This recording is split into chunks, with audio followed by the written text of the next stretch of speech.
اعوذ باللہ من الشیطان اللعین الرجیم بسم اللہ الرحمن الرحیم الحمد للہ وکفا وسلام علی عبادہ الذین اصطفیٰ. درود بھیجیے محمد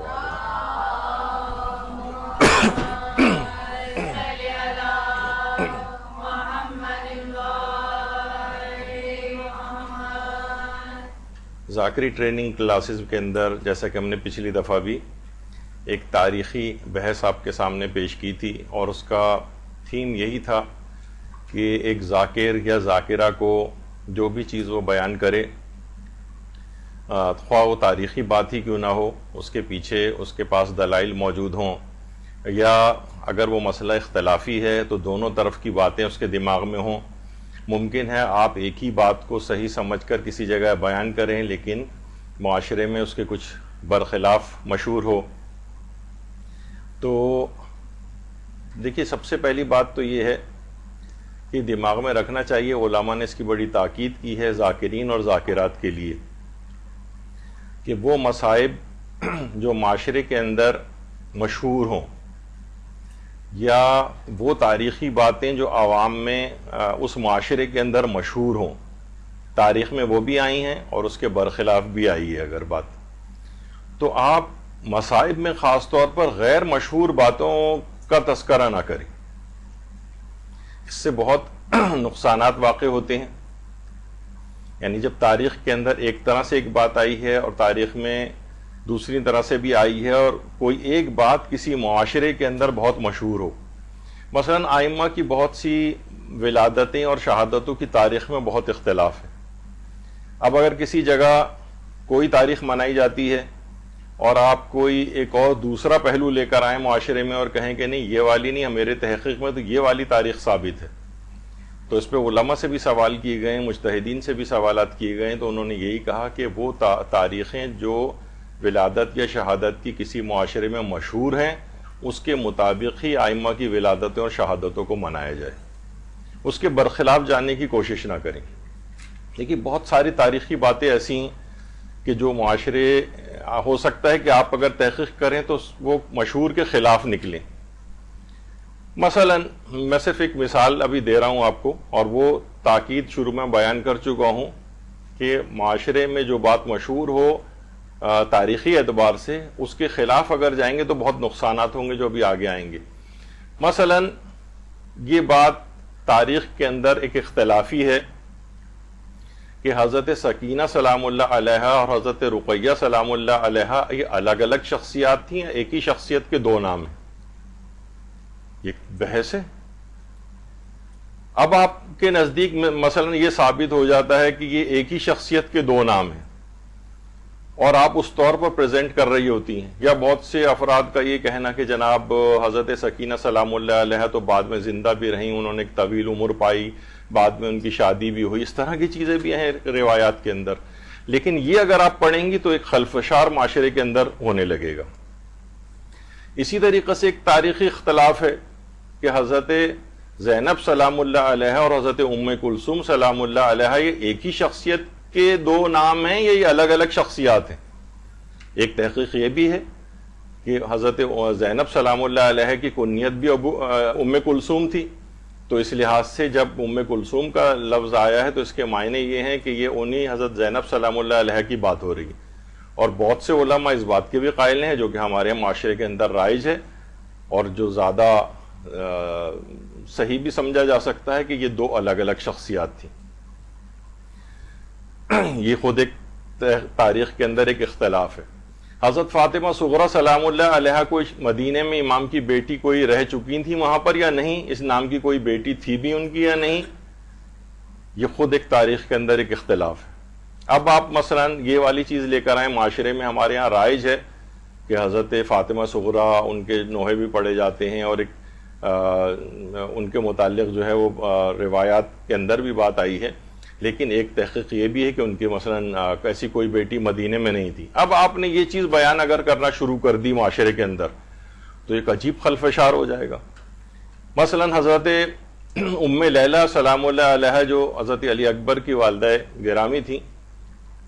کیا ان کی موجودگی واقع کربلا میں ثابت ہے یا ثابت نہیں ہے؟ یہ وہاں پر اس سے پہلے انتقال کر گئی تھی.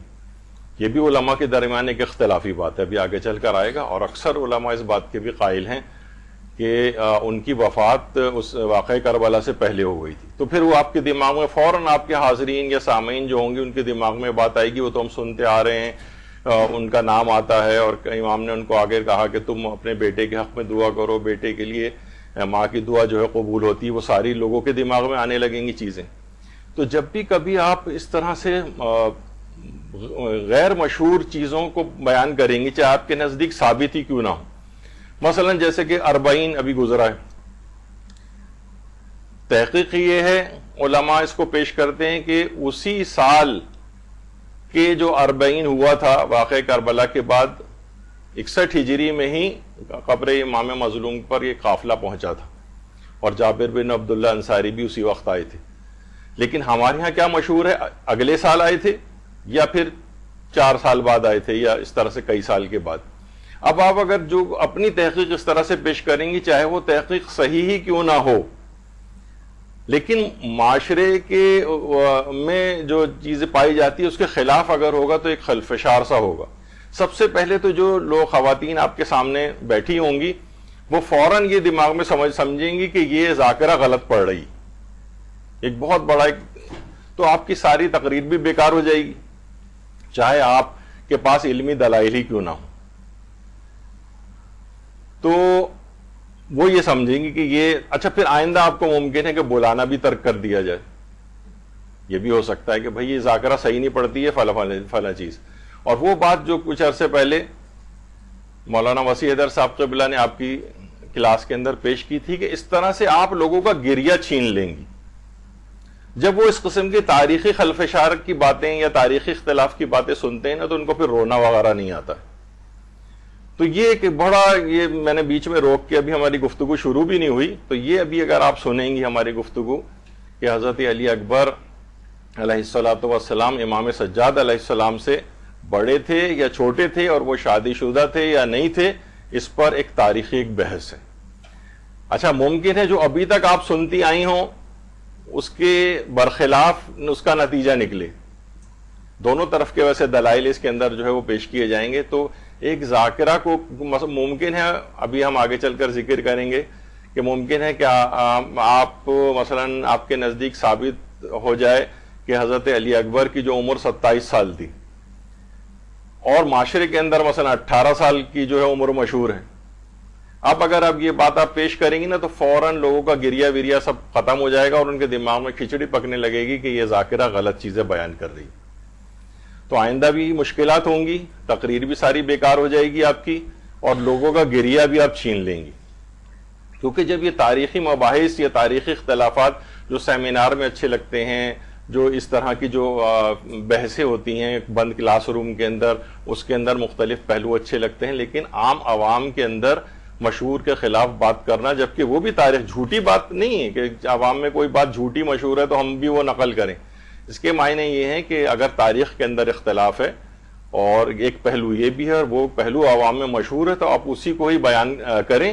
اور اس کے خلاف اور اس کے اگینسٹ نہ جائیں، یا بیان بھی کریں تو اس طرح سے کہ لوگوں کو گریہ نہ آپ ان سے چھینیں اور مشکوک بات نہ ہو۔ تو یہ ایک چیز آئی اس کے اندر۔ اچھا، پہلی بات اس کے اندر یہ دماغ میں رکھنی چاہیے کہ جو تاریخی مسائل ہیں یہ عقائد کی طرح سے نہیں ہوتے ہیں اور یہ فقہی مسائل کی طرح سے نہیں ہوتے۔ عوام کا معیار علمی تھوڑا تھوڑا سا آپ کو یہ بڑھانا پڑتا ہے۔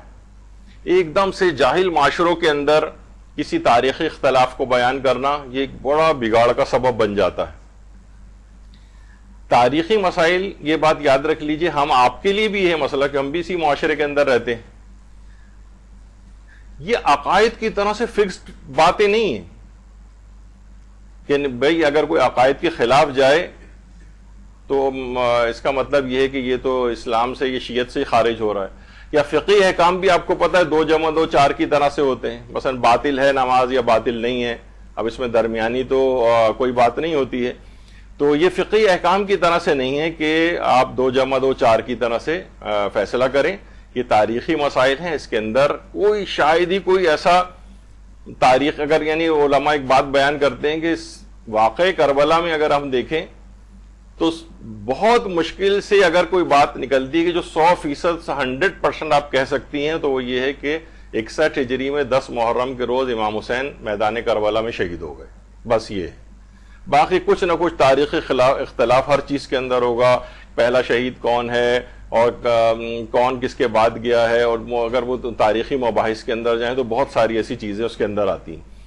تو یہ عقائد کی طرح سے نہیں، اگر یہ آپ اپنے جو آپ نے اب تک سنتی آ رہی ہیں اس کے برخلاف بھی اگر آپ نے سنا ہے تو آپ اس کو ایکسیپٹ کرنے کی عادت ڈالیں. یہ تاریخی اختلاف ہے، ٹھیک ہے، دونوں طرف کی باتیں ہیں، دونوں ابھی آپ گفتگو سنیں گے تو اس میں دونوں طرف کے دلائل آئیں گے. تو تاریخی معاملات میں آپ کو کشادہ دل ہونا پڑے گا، کشادہ دل،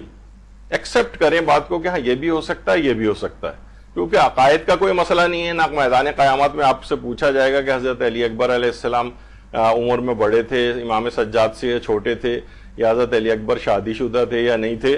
تو اس میں کوئی مسئلہ ہی نہیں ہے. کوئی سی بھی بات آپ کے لیے ہو تو کوئی بس یہ کہ ایک علمی اور تحقیق جس طریقے سے کوئی چیز ہوتی ہے اس لحاظ سے اگر آپ کسی چیز کو پڑھیں تو بہت سی چیزیں بہت واضح اور کلیئر آپ کو ہوتی ہیں. تو کشادہ دل آپ کو ہونا پڑے گا. اچھا، اب کیا حضرت علی اکبر علیہ السلام امام سجاد سے بڑے تھے؟ اچھا، یہ کیوں یہ بحث آئے گی، اس کا بھی نتیجہ آخر میں آئے گا کہ پھر ہمیں جب اتنی غیر اہم بات ہے تو ہم یہ اس پہ درس کیوں لے رہے ہیں یہاں پر، یہ ابھی آگے چل کر آئے گا. یہ ایک بہت بڑی کنٹروورسی ہے تاریخ دانوں میں بھی کہ کیا حضرت علی اکبر علیہ السلام امام سجاد سے بڑے تھے یا ان سے چھوٹے تھے. بہت زیادہ ان کی عمر مبارک میں حضرت علی اکبر کی تاریخی اختلافات بہت ہیں، یعنی اس قدر ہیں کہ اگر آپ اسے واقعی کتابوں کے اندر پڑھنا شروع کریں تو آپ بالکل کنفیوز ہو جائیں گی کہ آخر اس میں کون سی بات صحیح. ایک مشہور قول جو یہاں پر یعنی ہمارے ہاں جو مشہور ہے ہمارے ریجن میں جس انڈو پاکستان کے اندر، وہ یہ ہے کہ حضرت علی اکبر علیہ السلام کی عمر مبارک 18 سال تھی. یہ ایک قول مشہور ہے. اچھا، اس کے جو علماء اس کے قائل ہیں کہ حضرت علی اکبر کی عمر 18 سال تھی، وہ امام کا اس قول کو پیش کرتے ہیں جو روایات کے اندر آیا ہے کہ جب امام نے حضرت علی اکبر علیہ السلام کو میدان جنگ میں بھیج رہے تھے تو انہوں نے یہ بات فرمائی تھی کہ اللہم اشہد علی ہؤلاء القوم، پروردگار اس بات کا گواہ رہنا کہ آج میں فقط برز الیہم غلام، آج میں ایک ایسے جوان کو بھیج رہا ہوں اشبہ الناس، جو کہ سب سے زیادہ لوگوں میں شباہت اختیار کر جس کی شباہت ہے رسول اللہ سے، خلقاً و خلقاً و منطقاً بے رسول کا، گفتار میں، کردار میں، سیرت میں، ہر لحاظ سے جو پیغمبر اکرم کی سب سے زیادہ شبیہ ہے. وَكُنَّا اِذَا اشْتَقْنَا إِلَى نَبِيِّكَ، اور جب بھی کبھی ہم رسول اللہ کو دیکھنے کے مشتاق ہوتے تھے، نظرنا الی وجہ، ہم اس کی طرف نگاہ کرتے تھے. پروردگار گواہ رہنا کہ میں اس قوم کی طرف ایک ایسے جوان کو بھیج رہا ہوں. اچھا، یہاں پر کیا ہے؟ فقط برز الیہم غلام، ایک ایسے غلام کو بھیج رہا ہوں. اچھا، ہمارے دماغ میں تو غلام بس ایک ہی کو کہا جاتا ہے کہ جو سرونٹ وغیرہ گھر میں ہوتا ہے. عربی میں غلام کے ایک معنی ہیں کہ جو کہ بالکل نوخیز جوان ہو، 14 15 16 17 18 سال کا جو نوجوان ہوتا ہے، لڑکا ہوتا ہے، اسے عربی میں غلام کہتے ہیں. امام نے فرمایا کہ آج میں ایک ایسے غلام یعنی ایسے نوخیز جوان کو بھیج رہا ہوں. تو علماء کہتے ہیں اگر ان کی عمر مثلا 27 سال 28 سال یا اس طرح سے ہوتی تو پھر اس کے لیے غلام کا لفظ نہیں آتا، یہ بالکل ایک نوخیز جوان کے لحاظ سے یہ لفظ آتا ہے. تو اس لحاظ سے زیادہ بات یہ لگ رہی کہ ان کی عمر مبارک 18 سال تھی. اچھا، تو دیکھیے کیا ہے کہ برز الیہم غلام، یعنی ایسے غلام کو بھیج رہا ہوں آج اس قوم کی طرف کہ جو سب سے زیادہ صورت، سیرت، گفتار، کردار سب میں پیغمبر اسلام سے سب سے زیادہ مشابہ. تو یہاں پہ لفظ غلام، کبھی آپ نے کتنی دفعہ یہ والی روایت سنی ہوگی لیکن آپ نے کبھی اس پہ غور نہیں کیا کہ ہاں لفظ غلام آیا ہے. غلام سے مراد ہے بالکل نوخیز جوان. اس سے بھی لگتا ہے کہ ان کی عمر 18 سال تھی. اچھا، اب یہاں پر ایک چیز اور بھی ہے. تو امام نے کیا فرمایا؟ کانا اشبہ الناس، جو سب سے زیادہ شباہت رکھتا ہے خلقاً و خلقاً و منطقاً برسول اللہ. خلق کے اعتبار سے یعنی جسمانی اعتبار سے، خلق کے اعتبار سے یعنی سیرت و کردار کے اعتبار سے، وہ منطقاً رسول اللہ کی گفتار کے اعتبار سے سب سے زیادہ تمام انسانوں میں رسول اللہ سے شباہت رکھنے والا شخص آج اس کو بھیج رہا ہوں۔ اچھا، یہاں پہ ایک اس موقع سے فائدہ اٹھاتے ہوئے یعنی امام نے جو نیچے والی چیز اگر آپ پڑھیں، عاشور کے دن امام حسین نے مقتل کی طرف حضرت علی اکبر کو روانہ کرتے فرمایا، معبود شاہد رہنا اس قوم پہ کہ ان کی طرف وہ جوان لڑنے جا رہا ہے جو سب سے زیادہ صورت، سیرت، رفتار و گفتار میں تیرے رسول سے مشابہ ہے، اور جب بھی ہم تیرے رسول کی زیارت کے متمنی ہوتے تو اسی کا چہرہ دیکھتے تھے۔ کبھی آپ نے غور نہیں کیا کہ اس کے اندر 3 شباہتیں امام نے ذکر کی ہیں۔ ایک ہے شباہت خلقی، اس قدر خوبصورت تھے حضرت علی اکبر علیہ السلام کہ روایات میں آیت اللہ ابراہیم کلباسی نے خصائص العباسیہ کے نام سے کتاب جو لکھی ہے، جس کے متعلق کہا جاتا ہے کہ شاید یہ حضرت عباس کی سیرت پر سب سے پہلی کتاب جو ہے وہ لکھی گئی ہے۔ اس سے پہلے اتنی مکمل کتاب کوئی نہیں تھی۔ اس کے بعد علامہ ذیشان نظر جوادی کی العباس کتاب ہے، وہ بھی آپ لے کے پڑھیں، ذاکرات ہیں آپ کے لیے اچھی کتاب ہے اردو میں، کہ فرماتے ہیں اس میں کہ جب شبیہ پیغمبر حضرت علی اکبر اور حضرت عباس علامدار اکٹھے کسی راستے سے گزرتے تو اہل مدینہ آپ کے راستے میں صف در صف کھڑے ہو جاتے تھے تاکہ آپ کے چہروں کی زیارت اور جمال کا جلوہ دیکھیں اور آپ کے نور ایمان اور نظر رحمت سے مستفید ہوں۔ یعنی اس اللہم صلی علی محمد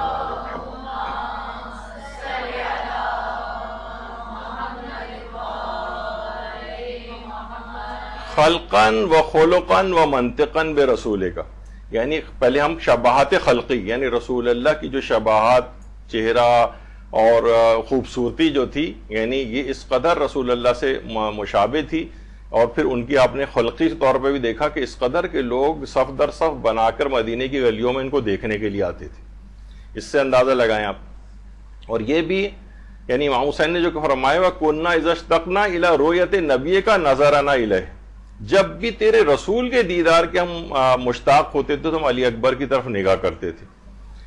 اچھا، ایک کتاب ہے ہمارے ہاں، دیکھیے بہت کم اس لحاظ سے کتابیں ہیں اور ترجمے بھی اس کے بہت کم ہوتے ہیں۔ عباس عزیزی صاحب ہیں ایران کے ایک عالم دین، انہوں نے 200 داستانیں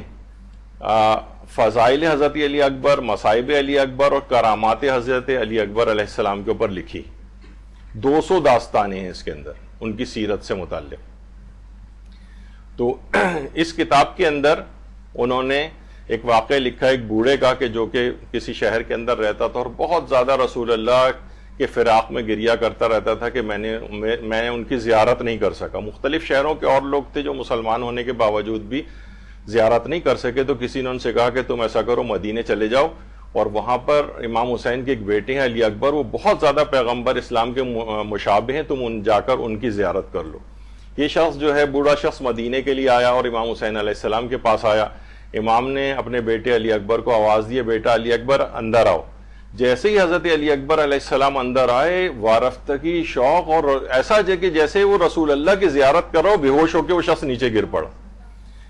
تو یہ جو ہے، یہ جو خاص طور پر یہ جو حسن و خوبصورتی خلقاً، امام نے کیوں کہا کہ بالکل رسول اللہ کی ہم شکل تھے وہ،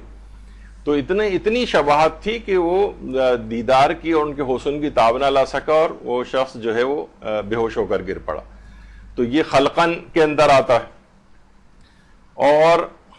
یہ ہمارے ایک عالم ہیں جن کی کتاب علامہ حسن جلیل الانباری، انہوں نے بھی صحیفہ علی اکبر اور کے نام سے جو ہے صحیفۃ الاکبر کے نام سے کتاب لکھی ہے، جس کے اندر حضرت علی اکبر کے فضائل ہیں، مناقب ہیں، ان کی ولادت، ان کی سیرت، ان کے آداب، ان کی اہل زمانہ کے ساتھ سیرت شہادت تک کی پوری ایک کتاب لکھی ہے، لیکن اس کا بھی کوئی اردو ترجمہ نہیں ہوا ہے۔ صرف ایک میں نے کہا کہ وہ بہت علامہ ذیشان نظر جوادی کی جو کتاب العباس ہے، وہ بھی ہر جگہ شاید اویلیبل نہیں ہے، دوبارہ اس کا کوئی ایڈیشن میں نے دیکھا نہیں ہے، بہت عرصے پہلے وہ آیا تھا۔ تو بہرحال وہ اس میں سے لے کے آپ مجالس کے اندر جو ہے وہ پڑھ سکتی ہیں۔ تو اس کے اندر بھی یہ سب واقعات موجود ہیں، اور ان کی حسن و خوبصورتی کے اس قدر دشمنان بھی قائل تھے کہ روایت میں ملتا ہے کہ ایک مرتبہ حاکم شام نے اپنے درباریوں سے کہا کہ تمہاری نظر میں آج مسند خلافت رسول کا سب سے زیادہ مستحق کون ہے؟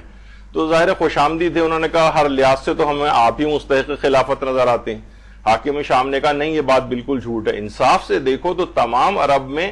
علی اکبر یعنی علی ابن الحسین سے زیادہ ہرگز اس مسند کے کوئی اور مستحق نہیں ہے، کیونکہ ان کے جد رسول خدا ہیں. بنی ہاشم کی شجاعت اور بنی ثقیف کا حسن ان کی ذات میں جمع ہے، اور سب سے بڑی خصوصیت یہ ہے کہ ان کو دیکھ کر رسول اللہ کی تصویر آنکھوں میں آتی ہے. یہ کہا جاتا ہے نا درود بھیجیے پہلے تو اللہم صلی علی محمد و آل محمد،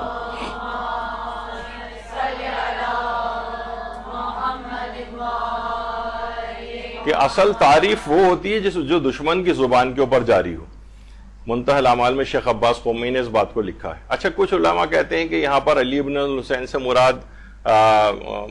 بعض تاریخ دانوں نے کہا ہے کہ ممکن ہے امام سجاد ہوں، لیکن علماء نے کہا نہیں، جو اس نے آگے چل کر کہا ہے کہ بنو ہاشم کی شجاعت اور بنی ثقیف کا حسن ان کی ذات میں جمع ہے، تو وہ بنی ثقیف کا حسن کیونکہ حضرت علی اکبر کی جو والدہ تھیں وہ بنو ثقیف سے تھی،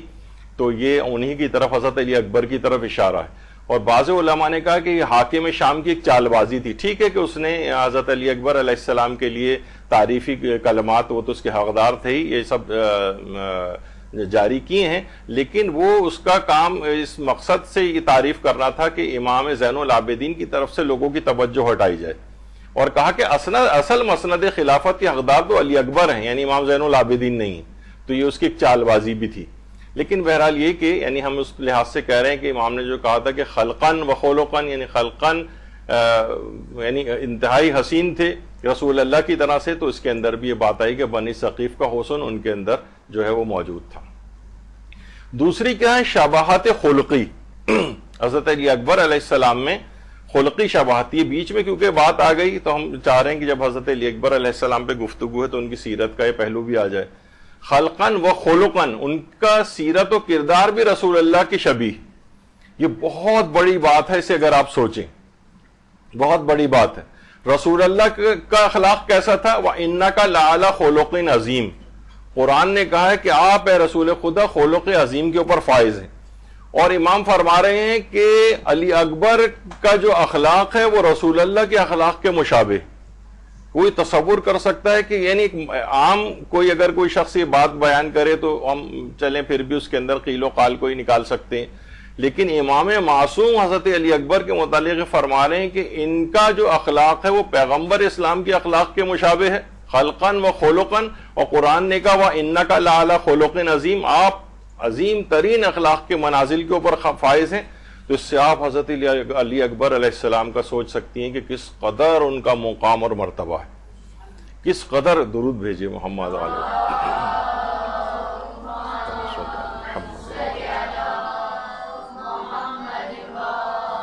اور ان کی سیرت کا ایک پہلو جو پیغمبر کی سیرت کے مشابہ ہے کہ عربوں میں یہ رواج تھا کہ جس گھر میں بھی آگ روشن دیکھتے تھے اس کے گھر مہمان ہو جاتے تھے. شہزادہ علی اکبر ایک بلند مقام پر روزانہ آگ کو روشن کرتے تھے تاکہ فقراء و مساکین آئیں اور آپ کے مہمان ہو جائیں.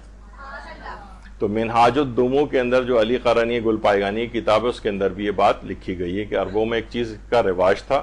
اور حضرت علی اکبر علیہ السلام بلند مقام پر آگ کو روشن کر دیتے تھے تاکہ لوگ آئیں اور ان کے ہاں مسافر دیکھ کر آئیں، دھواں اٹھتے دیکھ کر کہ ہاں یقیناً کوئی چیز پکائی جا رہی ہے، اور وہاں آ کر پھر ان کے مہمان ہوں. جیسے حضرت ابراہیم علیہ السلام جو اللہ کے نبی تھے، پیغمبر اسلام کے بعد سب سے زیادہ برگزیدہ نبیوں میں ان کا شمار ہوتا ہے. ان کی بھی تھا کہ کوئی بھی کھانا اکیلے کھاتے ہی نہیں تھے، دور دور سے مہمان نہیں ہوتا تو ڈھونڈ کے لے کے آتے تھے، اس کو اپنے ساتھ بٹھا کے کھانا کھلاتے تھے. تو اخلاق انبیاء کے اوپر یہ فائز تھے حضرت علی اکبر علیہ السلام. اچھا اب دیکھیے ایک چیز اور بھی ہے کہ جب کہا کہ آپ کا اخلاق، اچھا اس میں ایک اور چیز ہے، اخلاق نہیں ہوتا بلکہ اخلاق ہوتا ہے، لیکن ہماری بھی زبانوں پر اکثر وہی جو رائج ہے وہ چیز آ جاتی ہے. آپ کا جو اخلاق تھا وہ اس قدر تھا کہ یعنی پیغمبر اسلام کے اخلاق کے مشابہ. ایک چیز ہمارے ایک جملہ مشہور ہے جسے کہا جاتا ہے عصمت صغرا، چھوٹی عصمت. اکثر علماء ویسے جو ہیں وہ عصمت کا لفظ صرف چہاردہ معصومین علیہم السلام کے لیے کہنے کو صحیح سمجھتے ہیں. وہ کہتے ہیں کہ جو غیر معصومین 14 کے علاوہ ان کے لیے عصمت کا لفظ استعمال نہ کیا جائے، تاکہ ذرا ایک ڈفرینشیٹ ہو جائے دونوں کے اندر کہ یہ ہمارے جو چہاردہ معصومین ہیں ان کا یہ عصمت کبریٰ کے اوپر فائز ہے. تو علماء کہتے ہیں زیادہ بہتر یہ ہے کہ عصمت کا لفظ ان کے لیے استعمال نہ کریں بلکہ انہیں محفوظ عن الخطا کہہ دیں، یہ تاکہ کہ یہ لوگ مقام عصمت یعنی جو پروردگار کی طرف سے ایک عہدہ ایک لحاظ سے ہے اس کے اوپر یہ فائز نہیں ہے بلکہ یہ محفوظ عن الخطا ہے۔ لیکن کچھ علماء ایسے ہیں جب ان سے سوال کیا گیا، مثلا آیت اللہ گرامی سے سوال پوچھا گیا کہ آیا فرزندان ائمہ علیہم السلام معصوم ہستن، مثلا حضرت زینب ام کلثوم یا حضرت عباس یا حضرت علی اکبر علیہم السلام وغیرہ، تو انہوں نے جواب دیا کہ معصوم اگر ان معنوں میں ہے کہ جو خدا کی طرف سے تضمین شدہ ہیں اور وہ کوئی گناہ نہیں کرتے ہیں تو وہ تو فقط پیغمبران اور امام ہیں ہمارے۔ لیکن اگر اس کے یہ معنی ہوں کہ ایسے افراد کے جو عملاً کوئی گناہ ہی نہیں کرتے تو ایسے تو بہت سارے اولیاء خدا ہیں، یعنی کتنے ہی ہمارے علماء ایسے ہیں کہ جن کی زندگیوں میں کوئی گناہ نہیں ملتا ہے، تو یعنی عملاً وہ گناہ نہیں کرتے لیکن اللہ کی طرف سے تضمین شدہ نہیں کہ یہ بات ان کو اللہ کی طرف سے ایک گاڈ گفٹڈ ایک ملکہ عطا کیا گیا ہو عصمت کا، وہ چہاردہ معصومین کے پاس ہے۔ تو اس لحاظ سے بہت سے علماء کہتے ہیں عصمت اگر ان معنوں کے اندر آپ کہہ رہے ہیں تو ایسے تو بہت سارے افراد ہیں، اور وہ حضرت عباس بھی عصمت کے اوپر فائز ہیں، اسی طریقے سے زینب ام کلثوم بھی ہیں، حضرت علی اکبر علیہ السلام بھی ہیں اگر ان معنوں میں۔ اور آیت اللہ بہجت جو تھے وہ بھی اس بات کے قائل تھے، باقاعدہ جو ان کی ویب سائٹ ہے مرکز تنظیم و نشر و آثار حضرت آیت اللہ بہجت، اس میں رحمت واسعہ جو ان کے جو مختلف اقوال وغیرہ کے اوپر جو کتاب مرتب کی ہے، تو اس کے اندر آیت اللہ بہجت یہ فرماتے ہیں کہ عصمت جو ہے وہ انبیاء اور اوصیاء کے اندر وہ تو شرط ہے، لیکن اگر ہم یہ کہیں کہ نبی اور وصی ہی کے اندر صرف عصمت ہوتی ہے تو اس کی ہمارے پاس کوئی دلیل نہیں۔ تو اس لحاظ سے بلکہ حضرت آیت اللہ بہجت تو فرماتے تھے کہ زید ابن علی جو امام زین العابدین کے بیٹے تھے، کہہ رہے اللہم صلی علی محمد و آل محمد،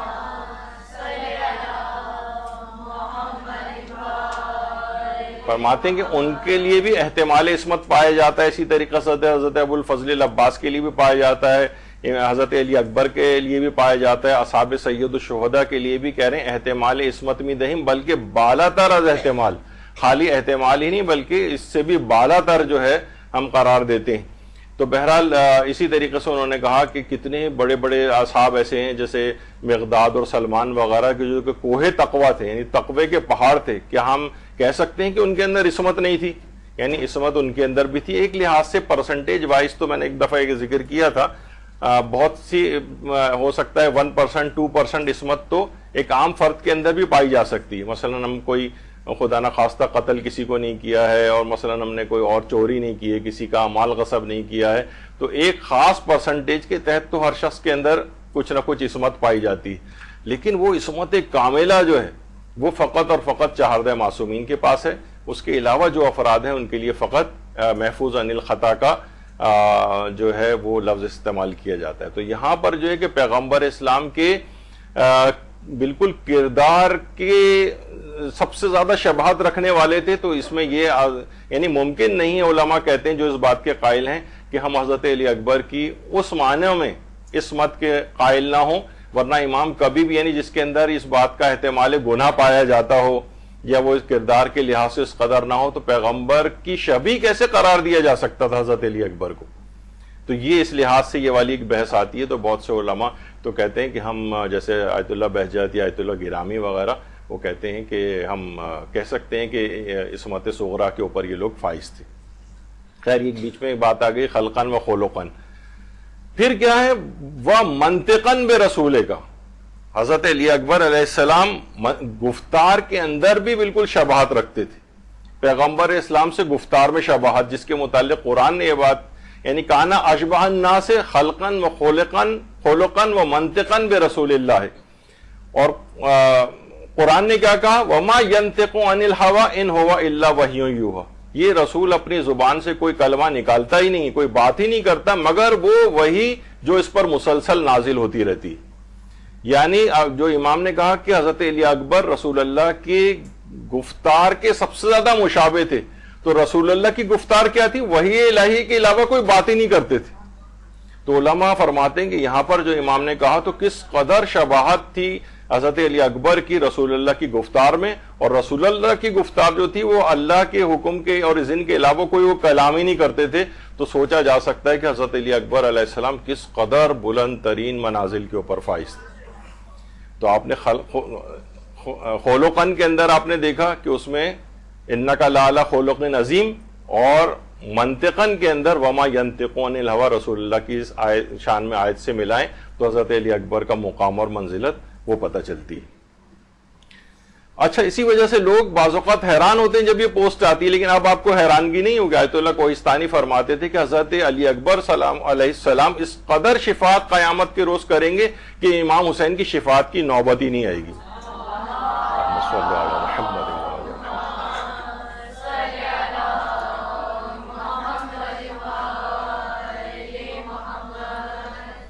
ہر چیز میں جب مشابہ ہیں تو رسول اللہ کے لیے شفاعت کبریٰ ہے پروردگار نے دی،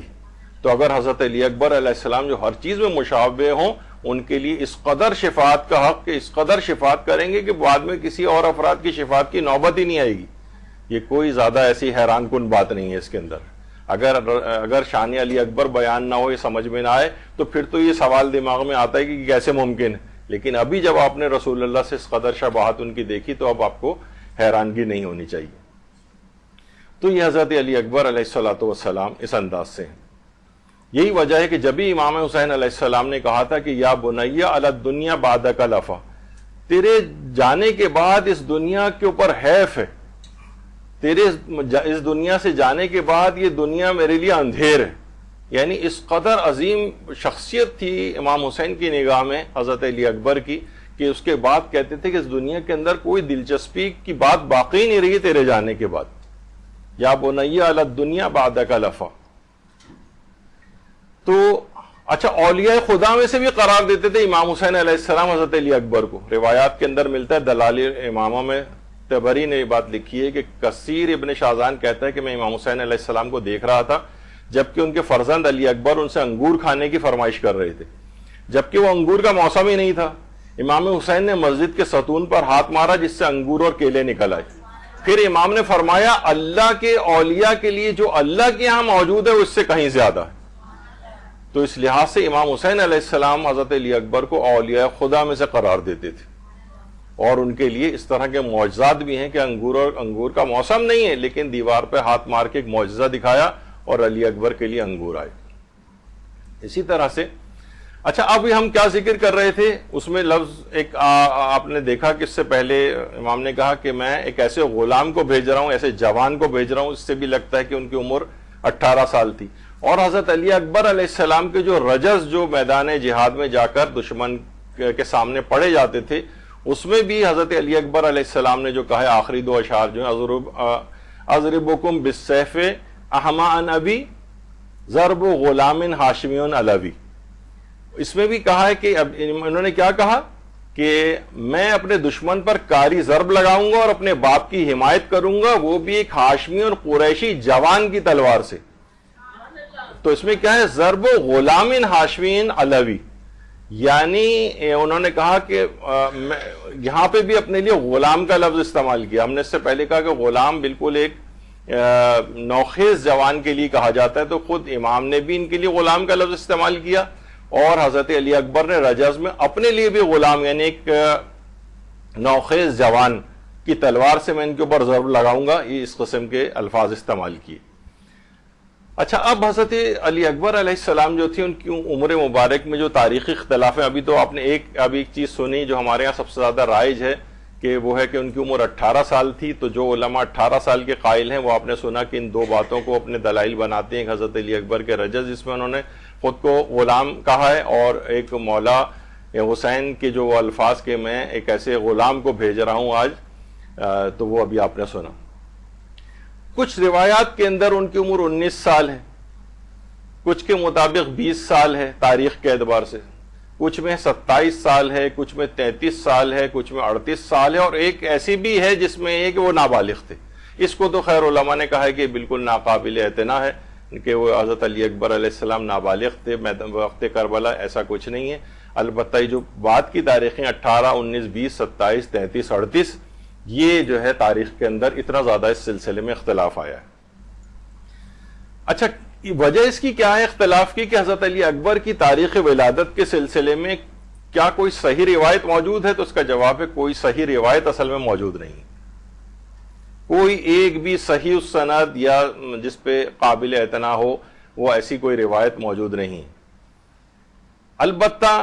علماء نے جو زیادہ رجحان ظاہر کیا ہے کہ ولادت حضرت علی اکبر 33 ہجری میں ہوئی ہے، اور ولادت امام سجاد وہ 36 یا 38 ہجری میں ہوئی،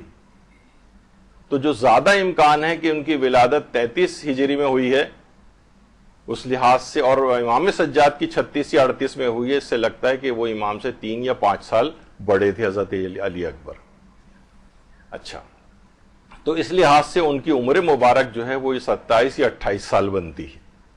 یعنی اب ہم وہ والی بات کہنے اس میں جا رہے ہیں کہ جو علماء میں زیادہ تحقیق دانوں میں، تاریخ دانوں کے اندر جو بات مشہور ہے کہ حضرت علی اکبر علیہ السلام 27 یا 28 سال کے تھے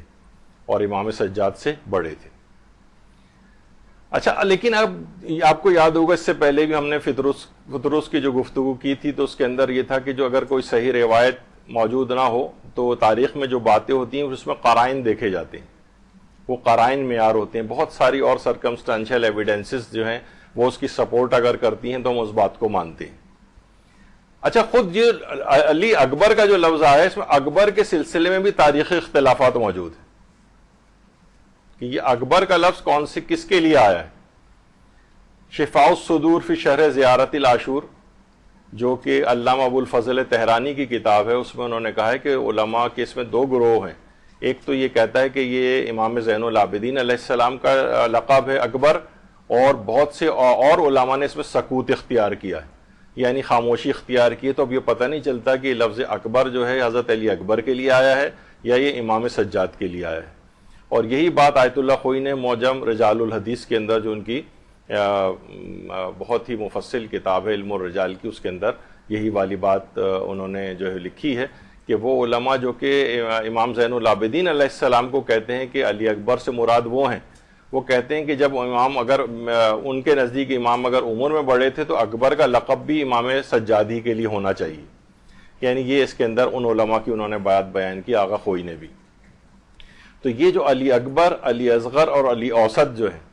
یعنی حضرت علی، کچھ علماء یہ کہتے ہیں نہیں علی اکبر سے مراد حضرت علی اکبر ہی ہیں، علی اصغر تو معروف ہے کہ حضرت علی اصغر ہیں جو سب سے چھوٹے تھے، علی اوسط امام سجاد کا لقب ہے۔ اچھا، اب اگر آپ دیکھیں کہ آیت اللہ سیستانی شفقت السراج کے نام سے ایک ویب سائٹ ہے جس میں آیت اللہ سیستانی کے استفتاءات ہیں، جب پہلے ذرا کافی عرصہ گزر گیا اور آیت اللہ سیستانی اکثر ان کی ادارے کی طرف سے تاریخی موضوعات پہ بھی فتاوے آتے تھے تو اس کے اندر یہ بات ہے، تو ان سے یہ والا سوال پوچھا گیا تو انہوں نے کہا کہ ہمارے پاس کوئی صحیح اور معتبر روایت نہیں ہے اس سلسلے میں کہ حضرت علی اکبر میں یعنی وہ بڑے تھے یا امام سجاد، لیکن مشہور بین ارباب تاریخ و سیر، لیکن مشہور ہے تاریخ دانوں میں اور سیرت نگاروں کے اندر کہ امام حسین علیہ السلام کے 3 بیٹے تھے کہ جن کا نام علی تھا۔ اچھا دیکھیے، علی کا نام بھی اس وجہ سے کہ جو بنو امیہ تھے نا، انہوں نے ایک لحاظ سے اس بات کا عہد کر لیا تھا اور تقریباً 100 سال تک اپنے آنے والے ہر پیدا ہونے والے بچے میں کہ کسی کا نام بھی علی نہیں رکھیں گے۔ 100 سال تک کوئی نام علی رکھا ہی نہیں جاتا تھا، اور ادھر امام حسین علیہ السلام فرماتے تھے اگر میرے 1000 بیٹے بھی ہوئے تو میں سب کا نام علی رکھوں گا، تاکہ ان کے باپ کا نام اس انداز سے باقی رہے، جبکہ ان کے باپ کے نام کو، والد گرامی کے نام کو مٹایا جا رہا تھا۔ تو فرمایا کہ 3 ان کے بیٹے تھے، تینوں کے نام جو ہے وہ علی تھے، ایک علی اکبر تھے، ایک علی اصغر تھے اور ایک علی اوسط تھے کہ جن کو کہا جاتا ہے کہ وہ امام سجاد تھے۔ یعنی آیت اللہ سیستانی نے بھی کہا ہے کہ علماء سیر و تاریخ جو ہیں انہوں نے اس بات کو لکھا ہے کہ ان کے 3 بیٹے تھے، علی اکبر، علی اصغر اور علی اوسط جو تھے وہ امام زین العابدین تھے۔ لیکن فرمایا کہ خالی یہ بات نہیں، اس کے برخلاف بات بھی موجود ہے، وہ یہ ہے کہ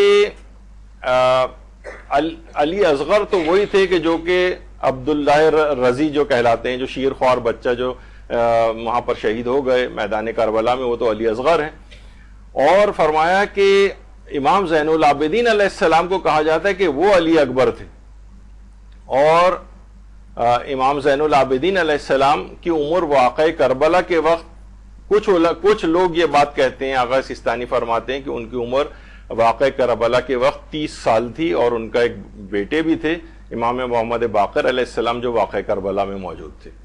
یعنی آیت اللہ سیستانی نے اپنے فتوے میں تینوں باتیں جو ہے نقل کی ہیں۔ پہلی بات تو کہی کہ حضرت علی اکبر کی کوئی تاریخ ولادت کے سلسلے میں کوئی معتبر روایت ہمارے پاس نہیں ہے، لیکن جو بات مشہور ہے، شہرت رکھتی ہے ارباب تاریخ اور سیرت نگاروں میں، وہ یہ کہ ان کے 3 بیٹے تھے، علی اکبر، علی اصغر اور علی اوسط، اور علی اوسط امام زین العابدین تھے۔ لیکن کچھ علماء یہ بھی کہتے ہیں کہ نہیں، امام زین العابدین علیہ السلام ہی علی اکبر تھے، اور ان کی عمر واقع کربلا کے وقت 30 سال تھی، اور ان کے 5ویں امام ان کے بیٹے بھی موجود تھے۔ تو یہ آغا سیستانی نے بھی سارے دیکھا اپنے کہ ایک مجتہد کا یہ ہوتا ہے کہ وہ کسی ایک بات کو بالکل پن پوائنٹ انہوں نے نہیں کیا، اور سب چیزیں آپ کے سامنے جو ہے رکھ دی ہیں۔ تو ان میں سے کسی کا بھی کوئی ایسا نظریہ ہو تو اس کو جذباتیت والی اس میں نہیں لے کے جانا چاہیے، یہ ہے۔ اچھا، اسی طریقے سے آیت اللہ سعید الحکیم طباطبائی، یہ چند سال پہلے ان کا انتقال ہوا ہے۔ ان سے بھی جب یہ سوال پوچھا گیا، ان کی آفیشیل ویب سائٹ کے اوپر بھی ہے، اس میں بھی انہوں نے کہا ہے کہ معروف یہی ہے روایات میں کہ حضرت علی اکبر علیہ السلام جو تھے وہ عمر میں حضرت علی امام زین العابدین سے بڑے تھے۔ یہ روایات کے اندر یہ والی بات آئی۔ اور اسی طریقے سے آیت اللہ ناصر مکارم شیرازی سے بھی یہ سوال پوچھا گیا۔ آیت اللہ ناصر مکارم شیرازی سے کئی سوالات پوچھے گئے، ذرا یہ کافی ڈم ہوئے میں، لیکن بہرحال یہ کہ اس کے اندر پہلے تو وہی سوال پوچھا کہ حضرت ام لیلہ جو تھیں، ویسے بتاؤں کہ ام لیلہ کہنا صحیح نہیں، حضرت لیلہ کہنا چاہیے ان کو۔ حضرت لیلہ جو تھیں کیا وہ واقع کربلا میں موجود تھیں یا نہیں؟ تو اس میں آیت اللہ ناصر مکارم شیرازی نے فرمایا کہ معتبر کتابوں میں سلسلے میں کوئی روایت نہیں ملی کہ وہ میدان کربلا میں تھیں یا نہیں۔ انہوں نے بھی اس سے ایک لحاظ سے انکار کیا ہے۔ پھر پوچھا گیا ہے کہ کربلا میں حضرت علی اکبر علیہ السلام کی عمر کتنی تھی، 18 سال تھی یا 25 سال؟ تو انہوں نے جواب دیا کہ اس سے محسوس ہوتا ہے کہ ان کی عمر مبارک 27 سال تھی، 27 سال۔ خیر، اس کے علاوہ آیت اللہ جواد فاضل الانکرانی، ان کی جو آفیشیل سائٹ ہے اس کے اوپر بھی یہ بات سوال پوچھا گیا کہ امام سجاد ان کے بھائی علی اکبر سے بڑے تھے یا چھوٹے تھے؟ تو جواب انہوں نے نیچے یہ لکھا ہے کہ تاریخ میں مشہور ہے کہ امام زین العابدین کا ایک لقب علی اوسط تھا، اور امام سجاد حضرت علی اکبر سے چھوٹے تھے۔ اچھا، یہ ہوا۔ اسی طریقے سے جو صاحب مفاتی جو شیخ عباس قمی ہیں، ان کی جو کتاب منتہی الاعمال میں ہے، اس میں بھی انہوں نے یہی بات لکھی ہے اور بڑے ہونے کے متعلق۔ اچھا، اب خالی بڑے ہونے کا ہی معاملہ نہیں ہے، بلکہ اس پہ بھی علماء ڈسکس کرتے ہیں کہ حضرت علی اکبر علیہ السلام واقع کربلا میں ان کی یہ شادی شدہ تھے یا ان کی شادی نہیں ہوئی تھی؟ اس پہ علماء، اب یوٹیوب پہ اگر آپ سرچ کریں تو علماء کے کافی اس کے اوپر بیانات موجود ہیں، عرب علماء کے بھی، اور حضرت علی اکبر علیہ السلام کی زوجہ کون تھیں، کیا تھا، اس متعلق کوئی کلپس موجود ہیں۔ یہ نجف کے استاد ہیں شیخ الاسدی، ان کے اس موضوع کے اوپر جو بیان موجود ہیں۔ تو حضرت قرائن سے یہ بات پتہ چلتی ہے کہ حضرت علی اکبر علیہ السلام شادی شدہ تھے، قرائن سے یہ بات پتہ چلتی ہے، اور معتبر روایات سے بھی یہ بات پتہ چلتی ہے، اور قرائن بھی اس کے شاہد ہیں۔ ابھی آگے چل کر یہ چیز آئے گی۔ پہلی تو ایک وہ روایت ہے کہ جو کہ کتاب کامل الزیارات،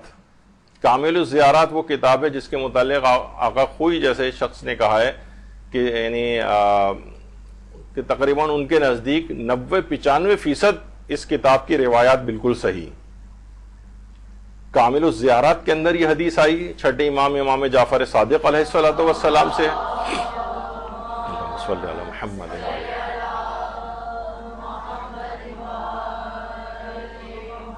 اور اس کے راوی ہیں ابو حمزہ ثمالی۔ اچھا، اس کے اندر بھی ہے کہ لوگ عام طور ہمارے ہاں جو رائج ہے وہ ابو حمزہ صومالی رائج ہے، جبکہ زیادہ بہتر یہ ہے کہ وہ سے کے اوپر آپ زبر لگائیں ابو حمزہ ثمالی،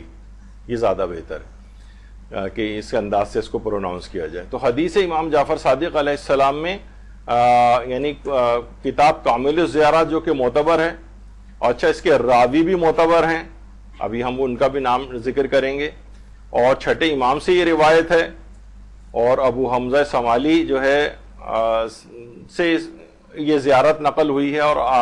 آیت اللہ سید محمد صادق روحانی کی بھی تحقیق رہی ہے جب انہیں سوال پوچھا گیا کیا حضرت علی اکبر شادی شدہ تھے تو انہوں نے جواب دیا کہ حضرت امام صادق سے مروی جو زیارت حضرت علی اکبر ہے اس میں وہ یہ امام نے چھٹے امام نے یہ جملے ارشاد فرمائے صلی اللہ علیہ وعلی اطرتک و اہل بیتک و آبائک و ابنائک و امہاتک الاخیار، یعنی حضرت علی اکبر پر صلوات بھیجتے ہوئے کہ اللہ کی صلوات ہو ان کے اوپر اور ان کی اطرت پر۔ آپ کو پتہ ہے علماء نے بھی لکھا ہے کہ اطرت سے مراد انسان کی اپنی جو نسل ہوتی ہے وہ اس سے مراد ہوتی ہے، ان کی حضرت علی اکبر کی اطرت کے اوپر اللہ کی صلوات ہو اور ان کے اہل بیت کے اوپر ہو اور ان کے والدین کے اوپر ہو، والد کے اوپر ہو اور ان کے بیٹوں کے اوپر ہو، وہ امہاتک الاخیار اور ان کی مثلا والدہ گرامی کے اوپر ہو۔ تو یہ امام نے چھٹے امام نے جب یہ خود کہا ہے کہ ان کی اطرت کے اوپر صلوات بھیجی ہے اور ان کے اہل بیت پر اور ان کے والد پر، ان کی والدہ پر اور ابنائے کا اور ان کی اولاد کے اوپر، تو بہت سے لوگوں نے یہ بھی کہا کہ ابنائے کا میں یہ تو جمع والی بات ہو گئی ہے، تو اس کا مطلب ہے کہ ایک سے زائد جو ہے وہ اس کے اندر ان کے اولادیں تھیں، تو علماء نے یہ بھی کہا کہ بعض اوقات اولاد کی اولادیں بھی اس کے اندر شامل ہوتی ہیں، اس طرح سے بھی پکارا جاتا ہے اس کو۔ تو یہ خود امام سے جو صحیح حدیث موجود ہے جو حضرت علی اکبر کی جو زیارت ہے اس کے اندر ان کے بیٹے کا تذکرہ آیا ہے، ان کے اوپر درود بھیجا چھٹے امام نے۔ اگر ان کی کوئی اولاد نہیں تھی تو ان کی اطرت پر درود بھیجنے کے کیا معنی تھے، ان کے اہل بیت پر درود بھیجنے کے کیا معنی تھے، اور ان کے وہ ابنائے کا یہ کیوں امام نے کہا؟ تو اس کا مطلب یہ ہوا کہ وہ شادی شدہ تھے اور ان کا کوئی بیٹا بھی تھا۔ یہ پھر آگے چل کر انہوں نے ایک اور روایت امام رضا وہ ہمیں آگے چل کر بھی ذکر کریں گے، تو اس کے اندر انہوں نے فرمایا کہ ایک اور روایت ہے امام رضا سے کہ حضرت علی اکبر علیہ السلام نے ام ولد یعنی کنیز سے شادی کی تھی اور ان سے یعنی ان کا ایک بیٹا حسن نام کا پیدا ہوا تھا، جس وجہ سے آپ کو ابو الحسن کی کنیت سے پکارا جاتا ہے۔ ابھی آگے چل کر ایک خیر یہ بات آئے گی۔ اسی طرح آیت اللہ ید اللہ دوزدانی ان سے بھی سوال پوچھا گیا کہ اس سلسلے میں آپ یہ بتائیے کہ حضرت علی اکبر علیہ السلام کی شہادت کے وقت وہ شادی شدہ تھے؟ تو انہوں نے جواب دیا اپنے استفتاء میں مشہور ہے ازدواج حضرت است، یعنی ان کا جو یہ شادی شدہ ہونا ہے یہ مشہور ہے، یعنی تاریخ کے اندر یہ بات شہرت رکھتی ہے کہ حضرت علی اکبر علیہ السلام شادی شدہ تھے۔ اچھا یہ ہم کیوں ذکر کر رہے ہیں ابھی آگے چل کر آئے۔ اسی طریقے سے آیت اللہ ناصر مکارم شیرازی سے بھی وہی جو استفتاء میں نے پہلے پیش کیا تھا اس کے بعد ان سے ان کی شادی کے متعلق پوچھا گیا تو انہوں نے یہی فرمایا کہ اس سلسلے میں جو روایت ملتی ہے ان کے زیارت نامے کے لحاظ سے اس لحاظ سے وہ شادی شدہ تھی۔ تو آیت اللہ ناصر مکارم شیرازی کا بھی یہ عبد الرزاق المقرم ہے، ان کا نام ابھی میرا خیال ہے اگر کل کلاس آپ کی ہوئی ہے ڈاکٹر شیخ محمد علیم کی، انہوں نے مقتل مقرم کا نام ایک مقتل الحسین جو کہ عبد الرزاق المقرم کا جو مقتل ہے جس کا اردو ترجمہ بھی ہو چکا ہے اور یہ اوتھینٹک مقاتل کے اندر شمار ہوتا ہے، اس کے اندر سے آپ لے کر یہ اردو زبان میں اس کا ترجمہ بھی ہو چکا ہے مقتل مقرم کے نام سے، یہ آپ لے کے اس میں سے اگر جو آپ مصائب پڑھیں گی تو یہ اوتھینٹک مصائب شمار ہوتے ہیں۔ تو اس کے اندر بھی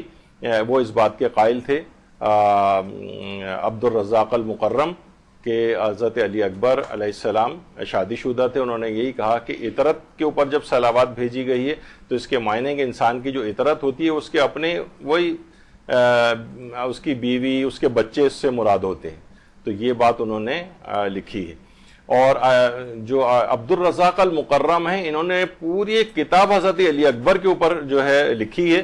اور اس کا جو مقدمہ ہے آیت اللہ مرشی نجفی نے لکھا ہے، لیکن ہمارے یہاں اس کا بھی اردو ترجمہ اویلیبل نہیں ہے، لیکن پوری ایک کتاب حضرت علی اکبر کے اوپر عبد الرزاق المقرم نے الگ سے بھی لکھی ہے۔ اسی طریقے سے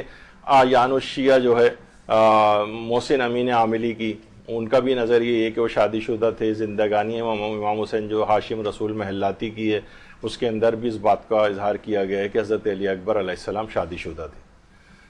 اچھا پھر اس کے بعد جو وہی زیارت ابھی جو آپ نے پڑھی جس کے اندر ان کے بیٹے کے اوپر جو ہے وہ درود بھیجا گیا تھا،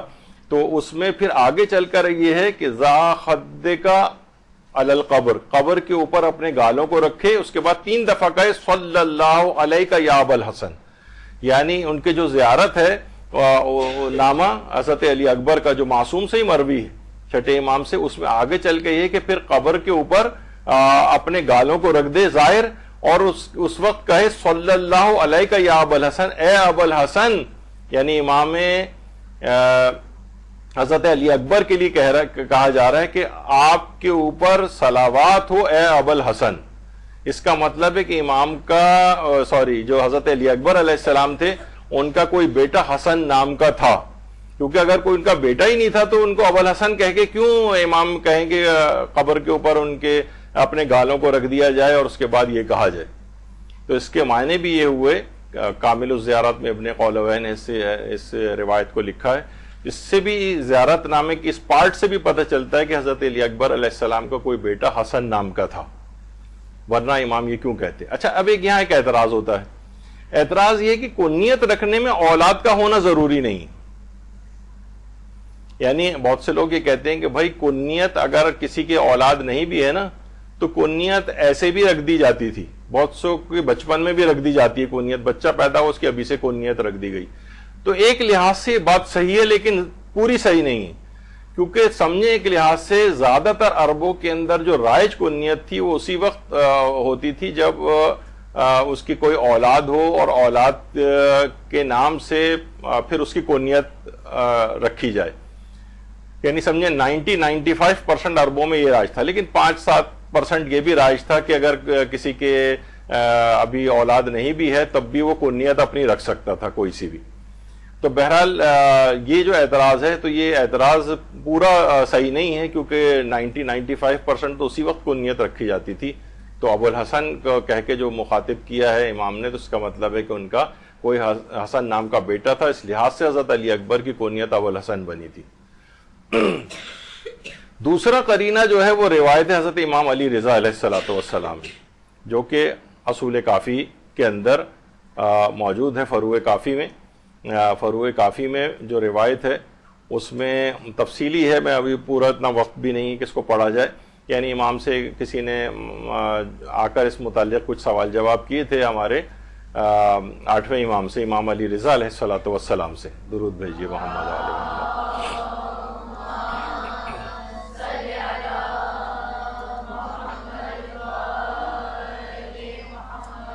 اور اس میں سوال اس متعلق تھا کہ ہمارے جو چوتھے امام تھے ان کی شادی کس سے ہوئی تھی، اس طرح کے کچھ سوالات تھے، اور اس نے جو راوی تھا اس نے کچھ غلط طرف نسبت دی تھی کہ ان کی شادی یہاں نہیں یہاں ہوئی تھی۔ تو امام نے فرمایا تھا لیسا ہاکذا، ایسا نہیں جیسے تم کہہ رہے ہو، بلکہ امام زین العابدین علیہ السلام کے لیے امام رضا نے فرمایا انما تزوج علی ابن الحسین ابنت الحسن، کہ امام سجاد نے، امام علی ابن الحسین نے، امام سجاد نے امام حسن کی ایک بیٹی سے شادی کی تھی، یعنی شادی ایک بیٹی سے کی تھی۔ اچھا، یہ جو بیٹی تھی یہ ام عبداللہ کہلاتی ہیں، جن سے امام محمد باقر علیہ السلام کی پیدائش ہوئی، اور ایک اور بیٹے بھی تھے جو عبداللہ نام کے تھے، جس لحاظ سے ان کی جو کنیت ہے ام عبداللہ جو ہے قرار پائی تھی۔ ویسے فاطمہ بنت الحسن ان کا نام تھا، یعنی امام حسن کی ایک بیٹی سے امام سجاد کی شادی ہوئی تھی، اور امام علی رضا فرماتے ہیں اور ان کی دوسری شادی جو ہوئی تھی وہ ام ولد لعلی ابن الحسین المقتول عندکم، اور جو دوسری ان کی جو زوجہ تھی وہ ان کی شادی ام ولد سے ہوئی تھی۔ کن کی ام ولد؟ علی ابن الحسین، یعنی حضرت علی اکبر کی وہ بیوہ جن کا حضرت علی اکبر سے ایک بیٹا بھی تھا۔ ام ولد جو کہا جاتا ہے نا، ام ولد اس کنیز کو کہا جاتا ہے کہ جس کا پہلے سے بیٹا موجود ہو، پہلے سے کوئی اولاد ہو، وہ ام ولد کہلاتی ہے۔ تو امام نے فرمایا کہ امام زین العابدین نے ایک تو شادی امام حسن کی بیٹی سے کی تھی، اور دوسری جو تھی ایک کنیز سے کی تھی جس سے ان کا ایک بیٹا بھی تھا، یعنی اپنی بیوہ بھاوج سے پھر امام نے شادی کی، اور یہ صحیح روایت ہے۔ اس کے اندر اگر آپ دیکھ رہی ہیں وہ روایت کے اندر کہ اوپر دیکھیں، علی ابن ابراہیم عن ابی عن احمد ابن محمد ابن ابی نصر، یہ احمد ابن محمد ابی نصر، ان کا نام بزنتی کے نام سے یہ مشہور ہیں، ایک راوی ہیں بزنتی۔ بزنت اصل میں کپڑے کو کہا جاتا تھا، اس زمانے میں ایک مشہور کپڑا تھا جو کہ یہ کپڑے کا کاروبار کرتے تھے، اس لحاظ سے بزنتی کے نام سے مشہور ہوئے۔ ان سے تقریباً 800 روایات ہیں، اور اصحاب اجماع میں سے کہلاتے ہیں بزنتی، بہت معتبر راوی ہیں، اور انہوں نے 7ویں 8ویں اور 9ویں امام کا دور دیکھا ہے، یعنی بہت ہی اوتھینٹک راوی ہیں. انہوں نے اس روایت کو بیان کیا کہ خود 8ویں امام نے بات بیان کی کہ امام زین العابدین نے ایک تو امام حسن کی بیٹی سے شادی کی تھی اور حضرت علی اکبر کی بیوہ سے، یعنی ام جو ولد تھی ان کی کنیز، جس سے ان کا پہلے سے بیٹا موجود تھا. ام ولد اس کنیز کو کہا جاتا ہے جس کی ان سے پہلے سے اولاد موجود ہو، ان سے انہوں نے شادی کی تھی، اور وہ علی بن الحسین جو کہ واقع کربلا میں شہید ہو گئے تھے. یعنی یہ معتبر ایک روایت اس سلسلے میں. ایک تو ام ولد آپ نے سن لیا، اور یہ بزنتی کی روایت ہے جن کی اوتھینٹسٹی آپ نے سنی. اور دوسری روایت ایک اور جگہ پہ آئی ہے، قرب الاسناد نامی جو کتاب ہے علامہ حمیری کی، اس میں انہوں نے جس میں ابن ابی عقیل عمانی، یہ ہمارے ان مجتہدین اولین جو غیبت صغریٰ کے بعد جو اجتہاد کا پورا سلسلہ باقاعدہ جاری ہوا ہے، اس میں بالکل ابتدائی جو مجتہدین ہیں ان میں ابن ابی عقیل عمانی اور جو ابن جنید اسقافی جو ان کے ہم اثر تھے، اور یہ غیبت صغریٰ کے اندر موجود تھے. قرب الاسناد جو کتاب ہے اس میں ہے کہ بہت کلوز جو ائمہ سے جو روایتیں جس میں راویوں کا سلسلہ زیادہ طویل نہیں ہے، قرب الاسناد کے نام سے وہ کتاب، اس کے اندر ابن ابی عقیل عمانی نے بھی اس روایت کو نقل کیا، اور یہ بھی اوتھینٹک راویوں کے اندر سے. تو یہ اوتھینٹک بات ہے کہ جس کی وجہ سے تو علماء فرماتے ہیں بعید ہے کہ چھوٹا بھائی شادی شدہ ہو، اس کا 4 سالہ بیٹا بھی موجود ہو، لیکن بڑا بھائی غیر شادی شدہ ہو. ویسے تو یہ کوئی ہارڈ اینڈ فاسٹ 100% رول تو نہیں ہے، لیکن بہت مشکل لگتا ہے کہ حضرت علی اکبر علیہ السلام ان کی عمر 27 یا 28 سال، جو روایتوں کے اندر جو زیادہ علماء کا رجحان ہے، تحقیق دانوں کا، تاریخ دانوں کا، وہ 27 یا 28 سال کی عمر کا ہے. اور امام سجاد کی عمر ان سے 3 یا 5 سال وہ چھوٹے تھے. چھوٹا بھائی تو شادی شدہ بھی ہو، 4 سال کا بچہ بھی میدان کربلا میں ہو، اور بڑا بھائی جو ہے وہ خاندان اہل بیت میں ہی ہو اور اس کی شادی نہ ہوئی ہو. کہہ رہے ہیں ذرا بعید لگتا ہے. 100% تو خیر نہیں کہی جا سکتی، لیکن یہ بات بہت بعید ہے. اور خاص طور پر اس وجہ سے کہ امام خود فرما چکے ہیں اشبہ الناس برسول کا خلقن و خلقن و منطقن، یعنی جو ہر لحاظ سے پیغمبر کی سیرت کی شبیہ ہو، یعنی پیغمبر کی باتوں اور سیرت پہ عمل کرنے میں شبیہ قرار، تو اتنے عرصے تک وہ غیر شادی شدہ رہے. یعنی اس کو تو رسول اللہ کی تمام سیرت کی باتوں کے اوپر اور اس لحاظ سے زیادہ عامل ہونے کے لحاظ سے، کیونکہ شباہت بہت زیادہ ہے، تو اس کا مطلب ہے کہ حکم شریعت یہ ہے کہ جلدی جوانوں کی شادی ہو جانی چاہیے. تو اتنے عرصے تک 27-28 سال تک جو ہے وہ بغیر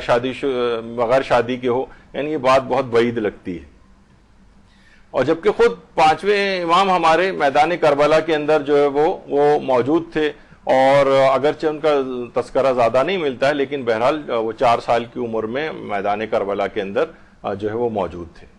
اور اسیری کے جو چیزیں وہ بھی امام کے ایک لحاظ سے ہی پڑھی جانی چاہیے کہ بہرحال ایک غم و اندوں کا ایک پہلو ہے کہ 5ویں امام نے بھی وہ تمام اسیری کے ایام جو ہے کتنی صعوبتوں میں گزارے. اچھا، خاندان اہل بیت میں جوانوں میں جلد شادی کا بھی رواج تھا، یعنی بس بالغ ہوتے تھے اور شادی ہو جاتی تھی. ہمارے ہاں اس لحاظ سے آپ نے دیکھا ہے کہ کتنا مشہور ہے کہ حضرت قاسم کی شادی کے سلسلے میں تو یہاں پہ خیر درس ہو چکا ہے، وہ تو زیادہ تحقیقی بات یہ ہے کہ ان کی شادی نہیں ہوئی تھی. اسی وجہ سے علماء کہتے ہیں کہ شادی ہونا اور مہندی نکالنا یہ 2 بالکل الگ چیزیں ہیں. یعنی وہ علماء جو شادی نہ ہونے کے قائل ہیں ان کی، وہ بھی کہتے ہیں کہ بہرحال مہندی نکالنے میں کوئی حرج نہیں ہے. یعنی ایک ماں کے غم کے جذبات کا اظہار اور یہ سب چیزیں اس کے اندر جو ہے وہ آتی ہیں، تو اس لحاظ سے کوئی حرج نہیں.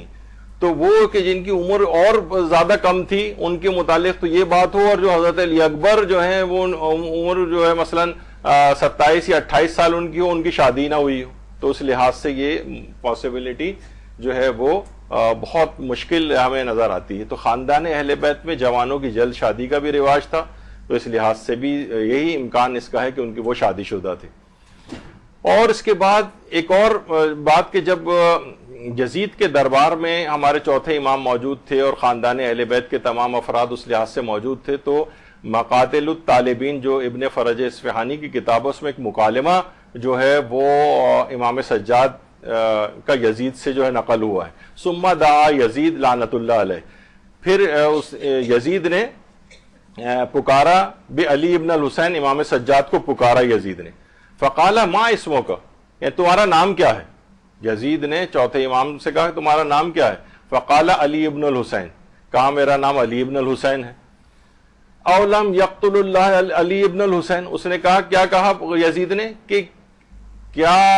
ان علی ابن الحسین یعنی جو امام سجاد ہیں ان کو اللہ نے قتل نہیں کر دیا؟ یعنی تم جو کہہ رہے ہو کہ علی ابن الحسین وہ تو میدان کربلا میں قتل ہو گئے. قال، اب امام نے فرمایا، قد کان علی اخ اکبر منی یسمى علیا فقتلتموہ، نہیں وہ میرے بڑے بھائی تھے، ان کا نام بھی علی تھا، وہ میدان کربلا میں شہید ہوئے. یعنی اس کے اندر بھی حدیث کے روایت کے اندر یہ بات آئی ہے کہ امام نے فرمایا کان علی اخ اکبر منی، وہ میرے بڑے بھائی تھے. تو یہاں سے بھی یہ بات پتہ چلتی ہے کہ اچھا کچھ روایات ایسی بھی ہیں جس میں یہی مکالمہ نقل ہوا ہے لیکن اس میں اکبر کا لفظ نہیں آیا ہے، یعنی وہ مجھ سے میرے بس یہ آیا کہ وہ میرے بھائی تھے. لیکن یہ جو ابو فرج اصفہانی کی جو کتاب ہے مقاتل الطالبین، اس کے اندر امام کا یہ جملے آئے ہیں کہ وہ میرے بھای تھے اور وہ مجھ سے بڑے تھے، وہ میدان کربلا میں شہید ہوئے. تو اس لحاظ سے بھی یہ بات پتہ چلتی ہے کہ ان کو وہ بڑا. اچھا اب ان کی لوگ یہ اس میں کئی سوالات اٹھاتے ہیں، ان میں یہ کہ بھائی ان کی زوجہ کی تفصیل کیوں احادیث میں مذکور نہیں ہوئی؟ یعنی اگر وہ حضرت علی اکبر علیہ السلام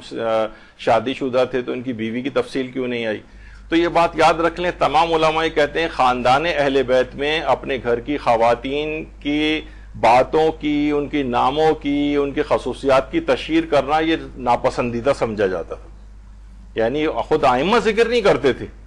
یہی وجہ ہے کہ یہ بھی نہیں ملتا کہ ان کون بچہ یا بچی کون سے سن کے اندر پیدا ہوا، کون سے، یہ خود اچھا جو ائمہ کے جو اصحاب تھے، جب خود ائمہ تذکرہ کرنا پسند نہیں کر رہے ہیں تو ان کے اصحاب باصفہ کیسے تذکرہ کرتے اس بات کا؟ تو روایات کے اندر ان کی زوجاؤں کی جو تفصیل ہے، کنیزوں کی جو تفصیل ہے، یہ روایات کے اندر نہیں آئی.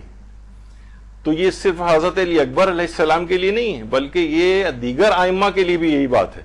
یعنی ان کی تفاصیل اگر آپ جائیں تو بہت زیادہ اختلاف ہے کہ مولا علی کی کتنی ازواج تھیں، دیگر ائمہ کتنی، اتنا زیادہ تاریخی اختلاف اگر آپ کبھی اس کو کھول کے دیکھیں تو کوئی ایک عدد، کوئی چیز اس میں موجود نہیں. تو اس لحاظ سے اگر حضرت علی اکبر علیہ السلام کی زوجہ کی تفصیل نہیں آئی ہے زیادہ کتابوں کے اندر تو اس میں کوئی حیرانگی کی بات نہیں. پھر دوسرا سوال یہ اٹھایا جاتا ہے کہ اگر ان کی کوئی زوجہ تھی تو ان کی قبر کہاں ہے؟ تو کتنی ائمہ کی اور جو ازواج ہیں، حتیٰ کہ جو ائمہ معصومین ان کے ازواج کی قبریں پتہ نہیں ہے کہاں ہیں.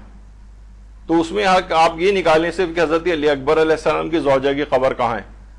نہیں پتہ کہاں ہے، کیونکہ دیگر ائمہ کے ازواج کی قبروں کا بھی کچھ پتہ نہیں. اور بعض اوقات قبریں یوں بھی چھپائی جاتی تھیں کہ بے حرمتی کا خوف ہوتا تھا. خود حضرت زہرا کی قبر چھپائی گئی، مولا علی کی قبر کتنے عرصے کے بعد ظاہر ہوئی اس طرح سے، کیونکہ وہ جسموں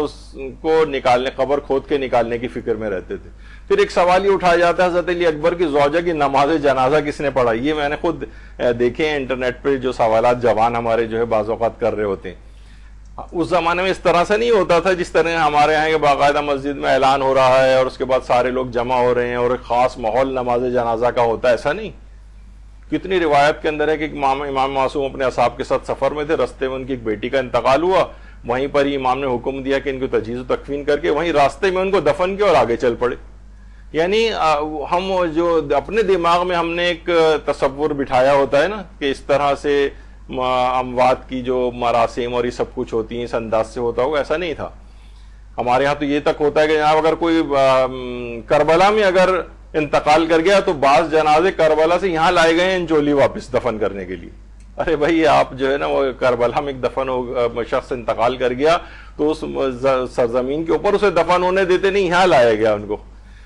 تو بہرحال ہمیں وہ والا قیاس نہیں کرنا چاہیے. تو حضرت علی اکبر کی زوجہ کی کب ان کا انتقال ہوا، کس نے نماز جنازہ پڑھائی؟ نماز جنازہ کوئی بھی شخص کھڑا ہو کر مختصر ترین پڑھا سکتا ہے، اس میں کوئی وہ نہیں ہے کہ اس کو الگ سے روایات میں بیان کیا جائے. ان کی کوئی اولاد کی تفصیل کیوں مذکور نہیں ہے؟ تفصیل اسی وجہ سے مذکور نہیں ہے کہ بہت تو وہ کتنے ہی دیکھیں خاندان اہل بیت کے بچے تھے کہ جو اونٹوں کے اور گھوڑوں کے سوموں تلے جو ہے وہ گر گر کے گھوڑوں سے اور اونٹوں سے جو ہے وہ زخمی ہوئے اور پھر شہید ہو گئے، ان کے نام بھی روایات کے اندر نہیں آئے. کیا معلوم کہ ان کے اندر کوئی ایسا ہو بچہ ہو ان کا کہ جو کہ حسن نام کا تھا اور وہ پھر میدان کربلا ہی کے اندر شہید ہو گیا ہو. لیکن ان کی کوئی تفصیل جو ہے روایات کے اندر جو ہے بہرحال مذکور نہیں ہوئی ہے، تاریخ میں نہیں آئی ہے. خود واقع کربلا میں امام محمد باقر علیہ السلام کی موجودگی کی تفصیل نہیں ہے. اللہم صلی علی محمد و آل محمد.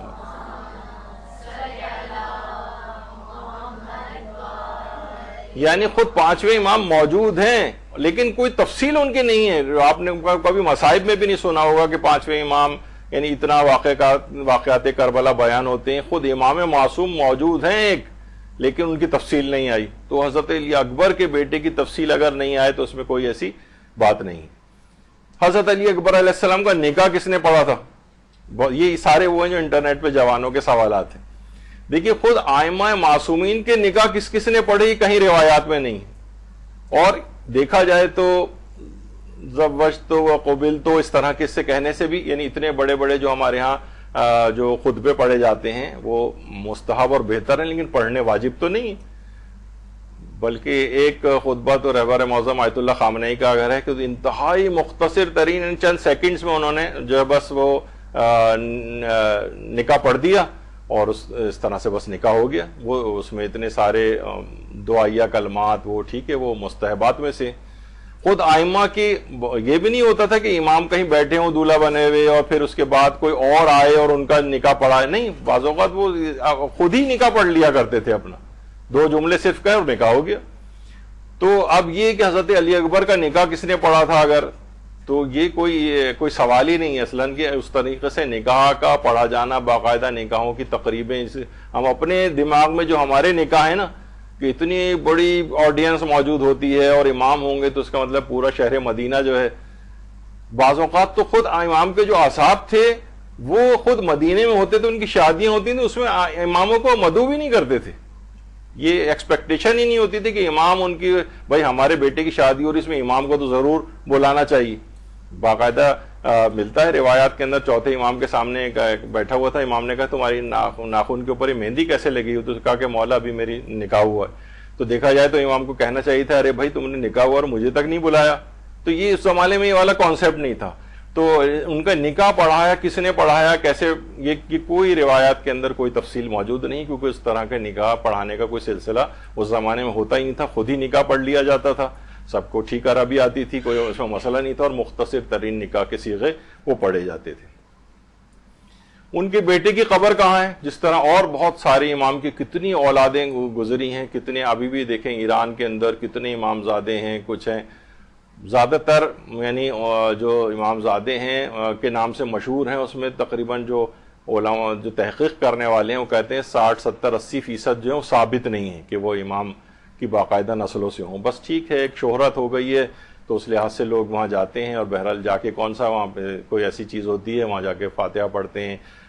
عبادت انجام دیتے ہیں. اس لحاظ سے کوئی حرج نہیں، ہر جگہ کے اوپر جانا چاہیے. لیکن ان کے بیٹے کی قبر کہاں ہے یہ واقعی کسی جگہ پتہ نہیں. حضرت علی اکبر علیہ السلام کے بیٹے کی قبر کہاں ہے؟ کتنے رستوں کے اندر میں نے جیسے پہلے کہا کہ دشمنوں کے گھوڑوں اور اونٹوں کے سوموں کے نیچے دب کر بچے جو شہید ہو گئے ہیں. کچھ پتہ نہیں ان کی قبروں کا بھی. مشہد السخت کے نام سے شام کے اندر جو ہے کہ رستے میں جو ہے وہ بچے جو تھے وہ شہید ہوئے ہیں اور ان کے لحاظ سے منسوب کچھ زیارت گاہیں ہیں. تو بہرحال ان کے بیٹے کی قبر کسی کو پتہ نہیں. اچھا اب یہ سوال ہے کہ آخر اس کی ضرورت کیا ہے کہ وہ شادی شدہ تھے یا نہیں تھے، اس کو بیان کرنے کی ضرورت کیا ہے؟ تو علماء کہتے ہیں اصل میں کیونکہ جب صحیح روایات سے یہ بات پتہ چل رہی ہے، ابھی ہم نے کہا نا معتبر روایات ہیں، تو یہ ایک مظلومیت کا پہلو ہے یا نہیں ہے کہ وہ ایک شادی شدہ تھے اور ان کی ایک بیوی بھی موجود تھی. ایک بیوہ کے غم کے جذبات کے لحاظ سے اس بات کو ذکر کرنا، وہ صاحب اولاد بھی تھے، ان کا کوئی بچہ بھی تھا. ٹھیک ہے اس کی تفصیل پتہ نہیں چلی کہ وہ بعد میں کیسے شہید ہو گئے، کیا ہوا ان کے ساتھ. تو بہرحال ایک غم کا ایک پہلو ہے یا نہیں؟ اگر صرف کوئی چیز بات واضح نہیں ہوتی تو چلیں یہ پہلو بیان بھی نہیں ہوتا. تو جو علماء کہتے ہیں کہ ان چیز کو اگر بہت سے معاشرے کے اندر ان کا شادی شدہ ہونا بیان کیا جاتا ہے تو اس وجہ سے تاکہ غم کا یہ پہلو بھی ان کی واقعات کربلا میں ایڈ ہو جائے. جیسے ہم نے پہلے کہا کہ حضرت قاسم کی شادی نہیں ہوئی تھی لیکن ان کی مہندی ان جذبات کے اظہار کے طور پر ایک ماں کے منائی جاتی, تو اسی لحاظ سے ان کی تو شادی بھی ہو چکی تھی اور ان کی کوئی اولاد بھی تھی. تو یہ والے دو مصیبتیں, یعنی اب بچے کے اعتبار سے ایک مصیبت اور ایک بیوہ کے اعتبار سے ایک مصیبت, اس مصیبت کا کیوں ذکر نہیں ہوتا؟ تو اب بہرحال کیونکہ میں نے شروع میں ذکر کر دیا کہ اس وجہ سے کیونکہ یہاں پر یہ چیز اتنی رائج نہیں ہے, نہ لوگ بیٹھ کے 1.5 گھنٹے کے اس قسم کے کوئی درس تاریخی موضوع کے اوپر کوئی سنتے ہیں, تو اس لحاظ سے یہاں پر یہ چیز کوئی نئی چیز لوگوں میں بیان کرنا, وہ تو ایک ہنگامہ کھڑا ہو جاتا ہے, پوری مجلس سب و تاج ہو کے رہ جاتی ہے. تو بہرحال یہ کوشش کریں کہ جو ہے وہ, لیکن آپ کو کم سے کم کلیئر ہونا چاہیے. مثلا کبھی آپ ممکن ہے آپ بیان کریں کہ دیکھیے ان کی عمر 18 سال تھی, تو ہو سکتا ہے خواتین میں سے کوئی یا یہیں پہ ہی کوئی سننے والی جنہوں نے یہ درس سن لیا ہے وہ کہیں گے اس پہ جب حدیث 2 معتبر روایات موجود ہیں تو پھر آخر آپ یہ والا پہلو ان کے شادی شدہ ہونے کا کیوں نہیں بیان کر رہی ہیں. تو پھر آپ دوسرا پہلو بیان کریں کہ علماء نے مشہور کے خلاف مصائب کو ذکر کرنے سے منع کیا, اس سے معاشرے کے اندر خلفشار پھیلتا ہے. تاریخی بات ہے, کوئی میدان قیامت میں آپ کو پکڑا نہیں جائے گا کہ آپ نے یہ نظریہ کیوں نہیں بنایا تھا, یہ مصائب کیوں بیان نہیں کیے تھے, یہ تو کچھ نہیں ہوگا نا. تو معاشرے کو آپ اس سے بھی محفوظ رکھیں گی. ہاں وہ معاشرہ یا وہ لوگ یا ایسی جو جہاں آپ کی سننے والی موجود ہوں اور آپ غم کا یہ والا پہلو بیان کرنا چاہیں کہ یہ بھی مصیبت ہے, ایک بیوہ کے لحاظ سے مصائب کو ذکر کرنا, ایک یتیم بچے کے لحاظ سے مصائب کو ذکر کرنا کہ جس کا باپ جو کہ رسول اللہ کا اس قدر شباہت رکھتا تھا اور اس کا بچہ بھی موجود تھا, تو یہ غم کے جذبات کا اظہار بھی اپنی مجالس میں کیا جا سکتا ہے. اچھا, کربلا ہی کے اندر شارع سدرہ جو ہے وہاں پر ایک جگہ ہے جو کہ موقع استشہاد علی اکبر کے نام سے جو مشہور ہے کہ یہاں پر حضرت علی اکبر علیہ السلام کی جو ہے وہ شہادت ہوئی. اس جگہ سے منسوب اب تو خیر شہرت اختیار کر گئی, یہ بات تقریباً 100 سال پہلے یہ جگہ جو ہے وہ تقریباً لوکیٹ ہوئی ہے. اور وہ بھی کہ یہاں اصل میں جب مخصوصیاں ہوتی تھیں تو یہ گھر کے اندر ایک گھر تھا, ایک گھر کا ایک کمرہ تھا. یہ شارع سدرہ میں ظاہر گھر تھا اور اس کا ایک کمرہ تھا. یہ تو مخصوصیوں کے اوپر آپ کو پتا ہے کہ اب بھی اتنا رش ہو جاتا ہے, تو پہلے بھی ہوتا تھا کہ لوگ یہاں آتے تھے, کمرے کرائے کے اوپر لیا کرتے تھے. لیکن ایک چیز تھی کہ اچھا دیکھیے یہ اتنی کوئی اچھمبے والی بات نہیں. پہلے جیسے وہاں ملتا ہے میدان مینا کے پاس, ہم نے خود بھی وہ گھر دیکھا تھا کہ اس گھر کے اندر, یعنی وہ گھر تھا, اس گھر کے اندر وہ پتھر رکھا ہوا تھا جہاں حضرت ابراہیم علیہ السلام نے حضرت اسماعیل کو لٹا کر اور ان کو ذبح کیا تھا. وہ گھر کے اندر آ گیا تھا وہ پتھر. اچھا کچھ لوگ, جب لوگوں کو پتا چلا تو وہ زیارت کے لیے اس کی جانے لگے. خیر جب وہاں ایکسٹینشن ہوئی مینا وغیرہ کے علاقے میں تو اس گھر کو بھی توڑ دیا گیا, اس پتھر کو بھی اٹھوا کر پھینکوا دیا انہوں نے کسی جگہ, اور کہا کہ لوگ یہاں کفر و شرک اور بدعت کے لیے آ کر جمع ہوتے ہیں. وہ تو آپ کو پتا ہے کہ بہرحال وہابیوں کا یہ نظریہ ہے. تو ایک گھر کے, تو یہ بھی گھر کے اندر ایک جگہ, ایک کمرہ تھا. لیکن ایک چیز یہاں پر لوگوں نے یہ دیکھی کہ وہ جو گھر ہے اس کا جو کمرہ ہے اس کو جو بھی کرائے پر لیتا ہے اگلے دن وہ وہاں پر مردہ پایا جاتا ہے, مر جاتا ہے وہ شخص. اچھا یہاں تک کہ جو مالک مکان تھا اس نے اس کمرے کو لوگوں کو دینا ہی بند کر دیا. یہاں تک کہ ایک ایران سے ایک بڑے عالم دین وہاں پر آئے اور کوئی جگہ اویلیبل نہیں تھی, مالک مکان دینے سے منع کر رہا تھا. انہوں نے کہا نہیں تم پھر بھی مجھے دے دو زبردستی. وہ لے کر رات کو اس کمرے میں رہے. سب لوگ صبح انتظار کر رہے تھے کہ صبح ہم دیکھتے ہیں کیا ہوتا ہے, وہ مرے ہوئے نکلتے ہیں یا نہیں. دیکھا کہ وہ عالم دین کمرے سے باہر آئے لیکن بہت ہی خستہ حالت تھی, اور کہا کہ میں نے اپنی دادی, کیونکہ سید عالم دین تھے, کہا میں نے اپنی دادی حضرت فاطمہ الزہرا سلام اللہ علیہ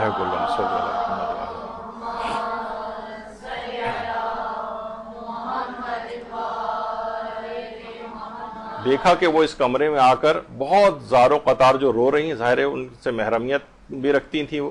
کیونکہ سید ان کی اولاد کے اندر سے ہیں. تو جب انہوں نے پوچھا کہ اتنے زیادہ آپ کے رونے کا سبب کیا ہے تو انہوں نے فرمایا کہ یہ وہ مقام ہے کہ جہاں میرا بیٹا علی اکبر جو ہے شہید ہوا ہے. تو جب سے وہ جگہ جو ہے باقاعدہ طور پر جو ہے وہ لوکیٹ ہوئی, اور لوگوں کو یہ بھی سمجھ میں آیا کہ جب ان کی اتنی بری حالت تھی تو وہ افراد جو جب شدت کے ساتھ حضرت زہرا سلام اللہ علیہ کو روتا دیکھتے تھے تو وہ ان سے برداشت نہیں ہوتا تھا اور اس وجہ سے وہ برداشت نہ کرنے کی وجہ سے انتقال کر جاتے تھے، لیکن ان کو یہ بات بیان کرنا تھی۔ تو بہرحال تقریباً 100 سال کا جو عرصہ یا اس لحاظ سے جو ہے وہ ابھی یہ گزرا ہے، جس کے اندر سے یہ مقام جو ہے وہ لوکیٹ ہوا ہے، مقام استشہاد علی اکبر۔ اب لوگ یہاں پر جانا شروع ہو گئے اور اس لحاظ سے یہ واضح طور پر اب یہ جگہ بن گئی۔ تو بہرحال حضرت علی اکبر علیہ السلام کی آپ نے اپنی دیکھی ہے اس لحاظ سے ان کی سیرت، اور اب جو حضرت علی اکبر علیہ السلام ہیں وہ ذریعہ امام مظلوم میں پائنتی کی جانب دفن ہیں۔ ان کے سینے کے اوپر آیت اللہ حافظ بشیر نجفی فرماتے ہیں کہ ہمارے اساتذہ میں سے بعض نے نقل کیا ہے کہ حضرت علی اصغر علیہ السلام امام حسین کے سینے پر دفن ہے۔ کچھ کہتے ہیں کہ سینے کے قریب دفن ہے، کچھ کہتے ہیں امام حسین کے سینے پر رکھ کر چوتھے امام نے ان کو دفن کیا تھا، اور ان کی پائنتی کی طرف حضرت علی اکبر علیہ السلام ہے۔ تو اس ذریعے مقدس کے اندر ہی حضرت علی اکبر دفن ہے۔ السلام علیکہ یا علی ابن الحسین الاکبر، ہمارا سلام ہو ان کے اوپر اس شخصیت پر جو صورت، سیرت، کردار، گفتار ہر لحاظ سے پیغمبر اسلام کی شبیہ تھا۔ تو بہرحال اب یہ جو پوری گفتگو آپ نے سنی، تو اس وجہ سے یہ صرف آپ کی خدمت میں عرض ہوئی کہ جب بھی آپ کبھی تاریخی چیزوں کو بھی دیکھیں تو اس میں ہم نے شروع میں کہا کہ کوئی فقہی مسائل نہیں ہیں، یہ کوئی عقائد کی باتیں نہیں ہیں، اس میں بہت زیادہ انسان کو ہم نے دیکھا ہے کہ جب کبھی کوئی ہم مدرسہ بھی کوئی تاریخی بات کو کوئی پوسٹ بنا کے ڈالتا ہے، وہ ہمارا مقصد خلفشار برپا کرنا نہیں ہوتا بلکہ ٹالرنس ڈیولپ کرنا ہے لوگوں میں، تاکہ لوگ جو ہے نا ایک مخالف بات بھی اگر سن رہے ہوں، یعنی جو اب تک سنتے آئے ہیں اس کے برخلاف کوئی بات، تو ان کے اندر جذب کرنے کی ایک صلاحیت پیدا ہو جائے کہ ہاں یہ بھی ممکن ہے، یہ بھی ممکن ہے، یہ بھی علماء کہتے ہیں، یہ بھی کہتے ہیں۔ تو تاریخی معاملات میں اتنی حساسیت نہ پیدا ہو جائے، تو کیونکہ لیکن تقریر کے اندر معاملہ الگ ہوتا ہے، تحریر میں یا پوسٹ وغیرہ کے اندر ڈالنا ایک الگ معاملہ ہوتا ہے۔ تو بہرحال ہمارا وہ جو ہے طریقہ کار، اگر کوئی چیز نئی بھی چیز ہوتی ہے، تاریخی تحقیق ہوتی ہے، جیسے حضرت علی اکبر کے شادی شدہ ہونے کی آیت اللہ صادق روحانی کا جو استفتاء ہے، ہم اکثر 7 یا 8 محرم کے قریب اس کو جب ڈالتے ہیں تو بہت زیادہ اس کے نیچے ایک لمبے لمبے ڈسکشن شروع ہو جاتے ہیں، لیکن وہ ہم بہت برا بھلا بھی کہا جاتا ہے لیکن اس کو ہم برداشت کرتے ہیں، تاکہ اس وجہ سے کہ لوگوں میں نا اس کی حساسیت کم ہو تاریخی مسائل کے اندر، اور وہ یہ نہ ہو کہ بھئی ہم نے تو یہ چیز سنی نہیں، لہٰذا جو نہیں سنی تو یہ غلط ہے۔ تو لیکن جب آپ تقریر میں اگر اس مشہور کے خلاف اگر جاتے ہیں نا، تو پھر وہ آپ کی اپنی تقریر اس سے متاثر ہوتی ہے، آپ کو آئندہ بلایا نہیں جائے گا، لوگوں کا گریہ آپ چھین لیں گے۔ تو یہ چیزیں ایسی ہیں کہ جس سے آپ کو چاہیے کہ بہرحال تاریخی مسائل کے اندر ہر طرح سے، ہر زاویے سے اپنی تحقیق کو پائے تکمیل تک پہنچائیں، تاکہ تقریر کے بعد اگر کوئی آپ کے سے سوال کرے تو آپ کے پاس اس کا اچھا جواب موجود ہو۔ اب یہ اس طرح کی چیزیں جب آپ کے پاس جمع ہوتی جائیں گی، آپ اپنا خود ہی، یہ تو 1-2 مثالیں ہم نے صرف بیان کی، ہماری کیونکہ 2 ہی کلاس ہوئی تھیں اب تک، تو ایک فطرس کے موضوع پر تاریخ کی بات لی، آج ایک حضرت علی اکبر کے سلسلے میں آئی، تو اس طرح سے تاریخ کے اور بہت سارے موضوعات آپ لے کے جمع کرتی جائیں، یہاں تک کہ چند سالوں میں آپ دیکھیں گے کہ تاریخ کربلا سے متعلق ایک بہت بڑا آپ کے پاس ایک مواد جمع ہو جائے گا، جس پہ ہر طرح کے آپ کے پاس کوئی اگر سوال بھی کرے تو آپ اچھے طریقے سے اس کو جواب دے سکیں۔ تو ذاکرات کے حوالے سے، یعنی ان کو جب بھی کوئی چیز بیان کرتے ہیں تو لوگوں کے سامنے اصل میں آپ ایک سمبل ایک ہوتی ہیں کہ بھائی یہ اگر ممبر پر آئی ہیں تو ہم سے ان کی معلومات زیادہ ہے، تو ان سے جو سوال پوچھا جائے گا یہ جواب دیں گی۔ تو اگر آپ نے بالکل رٹی رٹائی چیزیں یاد کر رکھی ہیں، صرف رٹ رکھی ہیں اور وہ بیان کر رہی ہیں، تو 1-2 سوال میں آپ ڈھے ہو جائیں گی لوگوں کے سامنے، اور آپ کا تاثر آئندہ تبلیغات کے لحاظ سے کمزور پڑ جائے گا۔ تو بہتر ہے کہ آپ جو ہے نا اپنی معلومات کو وسیع کرتے جائیں۔ تاریخ میں متضاد باتیں بھی ہوتی ہیں، ان سب کی معلومات رکھ کے پھر ممبر پہ جائیں گی تو انشاءاللہ زیادہ بہتر تبلیغ کر سکیں گی۔ وصلی اللہ علی محمد وآلہ الطیبین الطاہرین۔ درود بھیجیے محمد۔